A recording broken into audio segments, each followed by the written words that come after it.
Hi welcome to ನೇತ್ರ ಕೈ ರುಚಿ ಚಾನಲ್. ಈ ರೀತಿ ಶಾವಿಗೆ ಉಪ್ಪಿಟ್ಟು ಮಾಡೋದಕ್ಕೆ ಮೊದಲು ಅನಿಲ್ ಶಾವಿಗೆನ ಬಿಸಿ ಬಿಸಿ ನೀರಿನಲ್ಲಿ ಹಾಕಿ ಅದು ಒಂದು 2 ನಿಮಿಷ ಆದಮೇಲೆ ಸ್ವಲ್ಪ ಉಪ್ಪು ಹಾಕಿ ಅದನ್ನು ಬಸ್ಕೊಂಡು ಅದ್ರ ಮೇಲೆ ತಣ್ಣೀರು ಹಿಡಿದು ಬಿಡಬೇಕು. ಈ ರೀತಿ ಉದುರಾಗಿರುತ್ತೆ.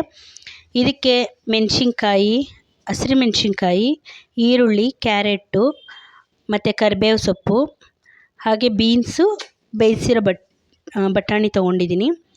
ಒಂದು ಅಗಲವಾದ ಪಾತ್ರೆ ಅಥವಾ ಬಾಣಲಿಗೆ ಸ್ವಲ್ಪ ಎಣ್ಣೆ ಹಾಕ್ಕೊಳ್ಳೋಣ. ಎಣ್ಣೆ ಕಾದ ನಂತರ ಸಾಸಿವೆ ಹಾಕ್ಕೊಳ್ತಾ ಇದ್ದೀನಿ. ಈಗ ಸಾಸಿವೆ ಸಿಡ್ದಾದ್ಮೇಲೆ ಇದಕ್ಕೆ ಬಟಾಣಿ ಬಳಸದೇ ಇದ್ದರೆ ಇದಕ್ಕೆ ಕಡಲೆಬೇಳೆ ಹಾಗೆ ಉದ್ದಿನಬೇಳೆ ಏನು ಬೇಕಾದರೂ ಹಾಕ್ಕೋಬೋದು. ಆದರೆ ನಾನಿಲ್ಲಿ ಬಟಾಣಿ ಬಳಸ್ತಾ ಇರೋದ್ರಿಂದ ಅದ್ಯಾವುದು ಹಾಕ್ತಾಯಿಲ್ಲ. ಈಗ ಹಸಿರು ಮೆಣಸಿನ್ಕಾಯಿ ಹಾಕ್ಕೊಂಡಿದ್ದೀನಿ. ಹಸಿ ಮೆಣಸಿನ್ಕಾಯಿ ಆದಮೇಲೆ ಈರುಳ್ಳಿ ಮತ್ತು ಕರಿಬೇವಿನ ಸೊಪ್ಪು ಹಾಕ್ಕೊಂಡಿದ್ದೀನಿ.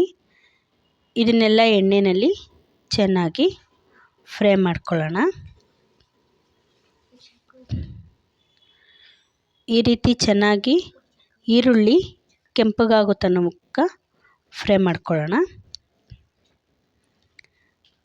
1-2 ನಿಮಿಷ ಆದ ನಂತರ ಇದಕ್ಕೆ ಸಣ್ಣದಾಗಿ ಹೆಚ್ಚಿಟ್ಕೊಂಡಿರುವಂತಹ ಬೀನ್ಸ್, ಕ್ಯಾರೆಟ್ ಹಾಗೆ ಗೆಡ್ಡೆಕೋಸು ಈ ತರಕಾರಿಗಳನ್ನ ಸೇರಿಸ್ಕೊಂಡಿದ್ದೀನಿ. ಇದನ್ನು ಎಲ್ಲ ಚೆನ್ನಾಗಿ ಫ್ರೈ ಮಾಡ್ಕೊಳ್ಳೋಣ. ಇದಕ್ಕೆ ಯಾವುದೇ ನೀರು ಹಾಕೋದೇನು ಬೇಕಾಗಿಲ್ಲ. ಈ ರೀತಿ ಮೀಡಿಯಮ್ ಫ್ಲೇಮ್ ಅಥವಾ ಸಣ್ಣ ಫ್ಲೇಮಲ್ಲಿ ತರಕಾರಿನ ಬಾಡಿಸ್ಕೊಳ್ಳೋಣ. ಇದಕ್ಕೆ ಸ್ವಲ್ಪ ಉಪ್ಪು ಹಾಕ್ಕೊಂಡು ಪುಡಿ ಉಪ್ಪನ್ನು ಚೆನ್ನಾಗಿ ಮಿಕ್ಸ್ ಮಾಡಿ ಸ್ವಲ್ಪ ಹೊತ್ತು ಕೈ ಆಡಿಸಿ ಅದಾದಮೇಲೆ ಒಂದು ಪ್ಲೇಟ್ ಮುಚ್ಚಿದ್ರೆ ಸಿಮ್ಮೇಲಿಟ್ಟು ಆ ತರಕಾರಿಯಲ್ಲಿರೋ ನೀರಂಶ ಎಲ್ಲ ಉಪ್ಪಿನ ಜೊತೆ ಬಿಟ್ಕೊಳ್ಳುತ್ತೆ. ಅದರಲ್ಲೇ ತರಕಾರಿ ಎಲ್ಲ ಬೇಯುತ್ತೆ. ಹಾಗಾಗಿ ಇದಕ್ಕೆ ಯಾವುದೇ ರೀತಿ ನೀರು ಹಾಕೋದೇನು ಬೇಕಾಗಿಲ್ಲ. ಇದಕ್ಕೆ ಸ್ವಲ್ಪ ತರಕಾರಿ ಎಲ್ಲ ಬೆಂದಾದಮೇಲೆ ಚೂರು ಅರಿಶಿಣ ಪುಡಿ ಹಾಕ್ಕೊಳ್ಳೋಣ. ಅರಿಶಿಣ ಪುಡಿ ಜಾಸ್ತಿ ಹಾಕ್ಕೋಬಾರ್ದು, ಸ್ವಲ್ಪ ಹಾಕ್ಕೋಬೇಕು. ಅರಿಶಿಣ ಪುಡಿ ಹಾಕ್ಕೊಂಡಾದ್ಮೇಲೆ ತರಕಾರಿಗೆ ಎಲ್ಲ ಚೆನ್ನಾಗಿ ಹೊಂದ್ಕೊಳ್ಳೋವರೆಗೂ ಹಾಕ್ಕೊಳ್ಳೋಣ. ಈಗ ಬೇಯಿಸ್ಕೊಂಡಿರುವಂತಹ ಬಟಾಣಿನ ಸೇರಿಸ್ಕೊಂಡಿದ್ದೀನಿ ನಾನು. ಬಟಾಣಿ, ಕಾರ್ನು ಏನು ಬೇಕಾದರೂ ಹಾಕ್ಕೋಬೋದು.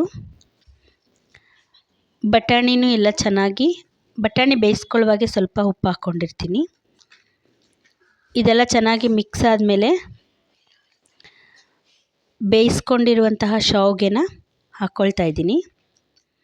ಶಾವಿಗೆನ ಬಿಸಿ ನೀರಲ್ಲಿ ಚೆನ್ನಾಗಿ ಒಂದು 5 ನಿಮಿಷ ಕಾಲ ಕುದಿಸಿ ಅದನ್ನು ಒಂದು ಸ್ಟೈನರ್ಗೆ ಹಾಕ್ಕೊಂಡು ತಣ್ಣೀರು ಬಿಟ್ಟಿದ ತಕ್ಷಣವೇ ಅದು ಚೆನ್ನಾಗಿ ಉದುರಾಗುತ್ತೆ. ಬರೀ ಹಾಗೆ ಬಸ್ತಿಟ್ರೆ ಅದು ಮುದ್ದೆ ಥರ ಆಗಿಬಿಡುತ್ತೆ ಅದ್ರ ಹಬೆಗೆ.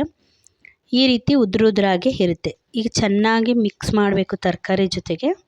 ಒಂದು 5 ನಿಮಿಷ ಸಿಮ್ಮಲ್ಲೇ ಇಟ್ಟು ತಳ ಹಿಡಿದೇ ಇರೋ ರೀತಿ ತರಕಾರಿ ಮಿಶ್ರಣದ ಜೊತೆಗೆ ಶಾವಿಗೆನೂ ಚೆನ್ನಾಗಿ ಹೊಂದ್ಕೊಳ್ಳೋ ರೀತಿ ಮಿಕ್ಸ್ ಮಾಡ್ಕೋಬೇಕು. ಇದಕ್ಕೆ ಬೇಕಂದರೆ ನೀವು ಅರ್ಧ ಹೋಳು ನಿಂಬೆ ರಸ ಹಾಗೂ ತೆಂಗಿನ ತುರಿನೂ ಸಹ ಸೇರಿಸ್ಕೋಬೋದು. ಈಗ ನೋಡಿ ಚೆನ್ನಾಗಿ ಮಿಕ್ಸ್ ಆಗಿದೆ, ಉದುರಾಗೂ ಕೂಡ ಆಗಿದೆ. ಇದಕ್ಕೆ ಚಟ್ನಿ ಮಾಡ್ಕೊಂಡು ತಿಂದರೆ ಕಾಂಬಿನೇಷನ್ನು ತುಂಬ ಚೆನ್ನಾಗಿರುತ್ತೆ. ಚಟ್ನಿ ಬೇಡ ಅಂದರೆ ಹಾಗೇನೂ ತಿನ್ಬೋದು. ಈಗ ಉದುರಾದ ಶಾವಿಗೆ ಉಪ್ಪಿಟ್ಟು ರೆಡಿಯಾಗಿದೆ.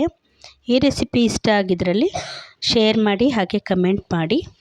ಹಾಗೆ ನಮ್ಮ ಚಾನಲ್ ಸಬ್ಸ್ಕ್ರೈಬ್ ಮಾಡ್ಕೊಂಡಿಲ್ಲ ಅಂದರೆ ಸಬ್ಸ್ಕ್ರೈಬ್ ಮಾಡಿ. ಇದು ಕೂಡ ಹೆಲ್ತಿಯಾಗಿರುತ್ತೆ. ಅಕ್ಕಿ ಶಾವಿಗೆ, ಅನಿಲ್ ಶಾವಿಗೆಯಿಂದ ಮಾಡಿರೋದು ನಾನು. Thank you.